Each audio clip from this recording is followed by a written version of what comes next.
हैं, उसमें सुनील भाई भी हैं, उसमें बद्री भाई भी हैं, उसमें बंटी भी है। महाराणा प्रताप केवल राजपूतों के नहीं थे, पूरी 36 कौम का नेतृत्व करते थे महाराणा प्रताप। और हम थोड़ा सा संकुचित हो जाते हैं, हकीम का सूर तो उनकी सेना के सेनापति थे। तब कहना चाहता हूं, 4 पंक्तियां अगर आप तक पहुंचे तो मुझे आपका समर्थन मिले कि एक तरफ अकबर की सेना, दूसरी तरफ मर मिटने को तैयार राजपूती परिपाटी थी। 18 जून 1576 हल्दी घाटी का युद्ध, एक दृश्य रख रहा हूं, जुड़ने की कोशिश करना। एक तरफ अकबर की सेना, दूसरी ओर मर मिटने को तैयार राजपूती परिपाटी थी। क्यों? क्योंकि इस बार महासंग्राम का मैदान बनी मेवाड़ की पवित्र पावन हल्दी घाटी थी। जैसे ही रणभेरी बजी, जैसे ही रणभेरी बजी, शाही सेना पर टूट पड़ा था वो चेतक का अस्वार। वो एक वार करता था, वो एक प्रहार करता था तो बेरी गिरते थे 4-4। पूरी की पूरी मुगल सेना को, पूरी की पूरी मुगल सेना को उसने अपने भारी भरकम भाले की नोक पर नचा दिया था। और हल्दी घाटी को शत्रु के रक्त की लाल चूनन ओढ़ा दुल्हन की तरह सजा दिया था। शत्रु के रक्त की लाल चूनन दुल्हन की तरह सजा दिया था।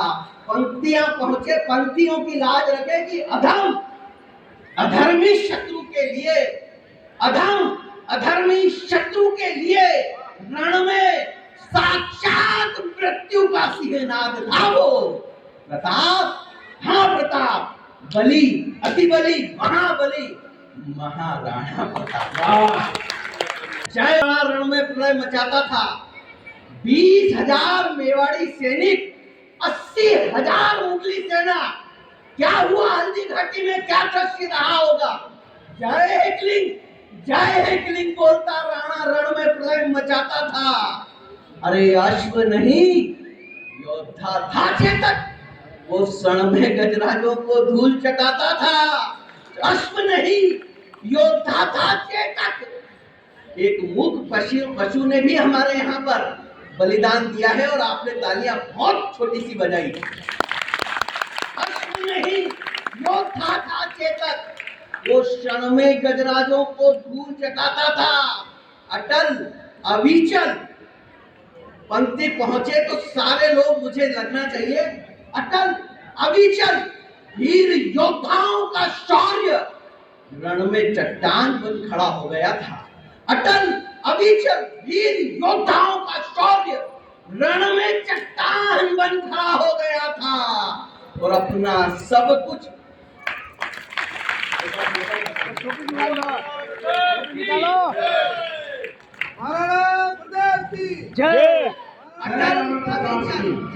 मैं लगवाऊंगा। अटल, अभी अगली पंक्ति एक, यहाँ जितने लोग बैठे हैं उनकी जिम्मेदारी पर पढ़ रहा हूँ। अगली पंक्ति, अटल अविचल वीर योद्धाओं का शौर्य रण में चट्टान बन खड़ा हो गया था।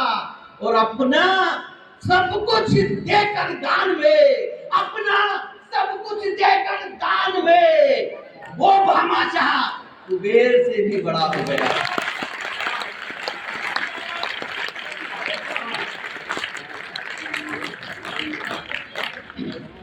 परतंत्रता की काली अंधेरी रात, अपना सब कुछ देकर दान में वो भामाशाह कुबेर से भी बड़ा हो गया था। घायल प्रताप के प्राण बचाते, घायल प्रताप के प्राण बचाते शक्ति को देख आपका मस्तक भी गर्व से ऊंचा हो जाएगा। मैं हाथ जोड़कर विनती करता हूं, पूरी कविता भूल जाना। एक निवेदन करता हूं कि यदि आप ये देखें कि आपके भाई के प्राण संकट में हैं, तो सारी पुरानी बातें छोड़कर अपने भाई के लिए सीना अड़ा देना, अपने प्राणों पर खेल जाना, भाई को कुछ होने मत देना। शक्ति सिंह जो करके गए वो यही करके गए। तब कहना चाहता हूं के घायल प्रताप के प्राण बचाते शक्ति को देख आपका मस्तक भी गर्व से ऊंचा हो जाएगा और मन्ना झाला और हकीम का सुर के बलिदानों को इतिहास युगों युगों तक गाएगा। तो स्वतंत्रता की काली अंधेरी रात में स्वतंत्रता का नव प्रभात था वो। प्रताप, हाँ प्रताप, बलि, अति बलि, महाबली महाराणा प्रताप। अंतिम 4 पंक्तियां, विदाई दीजिएगा, समय बहुत कम है। मैं 4 पंक्तियां पढ़ना चाहता हूं और इसलिए पढ़ना चाहता हूं कि हम प्रताप को याद करें न करें, लेकिन प्रताप से क्या सीख सकते हैं, प्रताप को अपने जीवन में कैसे उसको उतार सकते हैं। अंतिम 4 पंक्तियां। भव्य राजमहल को छोड़ निर्जन वन गुफा में रहना स्वीकार किया। आज ये स्थिति है कि सवेरे भाजपा में होते हैं, दोपहर कांग्रेस में होते हैं, शाम को किसी और दल में चले जाते हैं। अकबर ने कहा था कि प्रताप मेरी दास्ता स्वीकार कर, मैं आधे हिंदुस्तान का राज्य देता हूं। ठोकर मार दी प्रताप ने। तब पढ़ता हूं कि भव्य भव्य भव्य राजमहल को छोड़ निर्जन वन गुफा में रहना स्वीकार किया। अरे अपने प्राणों से नहीं, उसने मेवाड़ की वीर प्रसूता माटी से प्यार किया।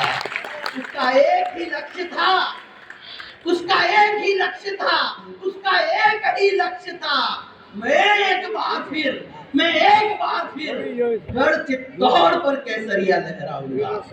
उसका एक ही लक्ष्य था, मैं एक बार फिर गढ़ चित्तौड़ पर केसरिया लहराऊंगा और चाहे जितना जोर लगा ले दुश्मन, मैं जीते जी कभी शीश नहीं झुकाऊंगा।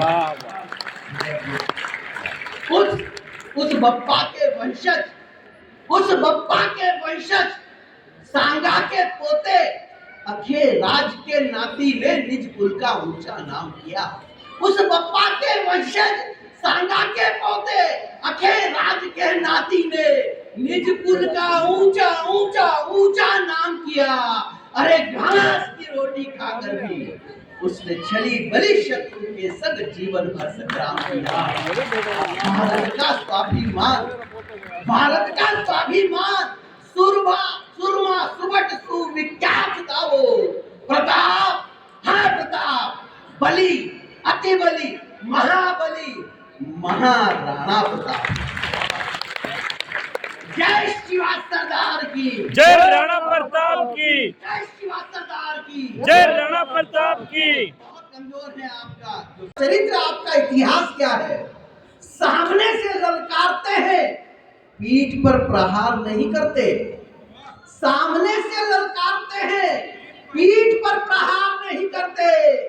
हम दीप जलाते हैं, किसी के घर में अंधियार नहीं करते।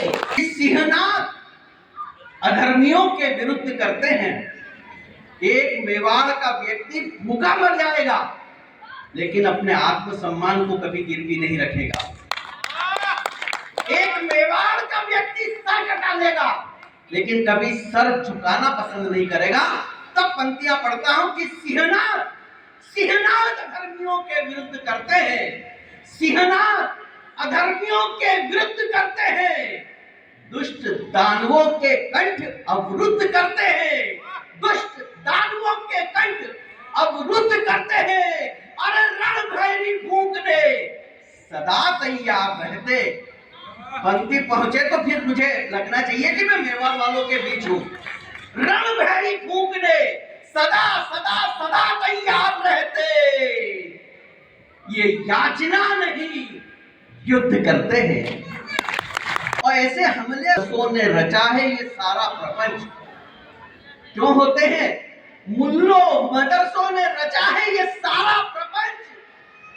मजहब की आड़ में फैला रहे हैं आतंक। मुल्लों मदरसों ने रचा है ये सारा प्रपंच। मजहब की आड़ में फैला रहे हैं आतंक। न कश्मीर से, न पंजाब से, न सिंध से है, न कश्मीर से, न पंजाब से, न सिंध से है। इनका मकसद केवल गजवाए हिंद से है। जिहादी हिंदुओं की गर्दनें हिंदुओं की काट गए, जिहादी निहत्थे हिंदुओं की गर्दनें काट गए, नपुंसक नामर्द धर्म पूछकर मौत बांट गए। जिहादी जिहादी निहत्थे हिंदुओं की गर्दनें काट गए, नपुंसक नामर्द धर्म पूछकर मौत बांट गए। अगली दो पंक्तियां अगर आपको लगे तो जाग जाना, वरना जैसे सो रहे हो ऐसे ही सोते रहना। नपुंसक नामर्द धर्म पूछकर मौत बांट गए, नपुंसक नामर्द धर्म पूछकर मौत बांट गए। अगली दो पंक्तियां नहीं लिखी है, ताजा लिखी है, मैं थोड़ा सा भूल रहा हूं, लेकिन पंक्तियां हैं कि सवाल सवाल सवाल हिंदुओं के हंसने गाने और जीने पर है। ये सवाल सवाल हिंदुओं के हंसने गाने और जीने पर है। अरे पहलगाम का हमला, ये हमला पहलगाम पर नहीं, हिंदू धर्म सत्य सनातन के सीने पर है। ये हमला के सांचे में ढला था, वो सिंहनी की गोद में पला था, उसके पांवों में बंधे भयंकर भूचाल रहते, उससे सहमे सहमे छुपते सदा काल रहते।